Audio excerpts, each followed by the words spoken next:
কেমন আছেন বন্ধুরা? সবাই ভালো আছেন তো? আজকে আমি একজনের সাথে পরিচয় করাবো, আমার বড় যা, বড়দি। দেখুন, একটা ভালো রকম টিপস দেবে আপনাদেরকে। বাড়িতে কলা গাছ তো পাকা কলা তো যার হয় প্রচুর হলে তো তার অনেক সময় দাম থাকে না, তো সেই কলা আর সেরকম কেউ দেখছি খেতে পছন্দ করছে না।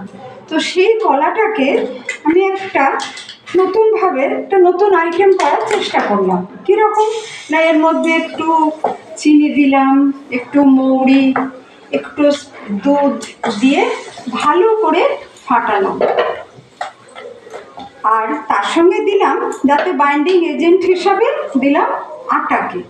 তার ফলে কি হচ্ছে না, এগুলো অনেকটা আমাদের দুধের স্বাদ ঘোলে মেটের মতো দেখা যাচ্ছে। এই সময় তো তাল পাওয়া যায় না, কিন্তু ঠিক তালের বড়ারের টেক্সচারে, আর খেতেও অনেকটা ওই সময় ওই রকম টাইপেরই লাগে।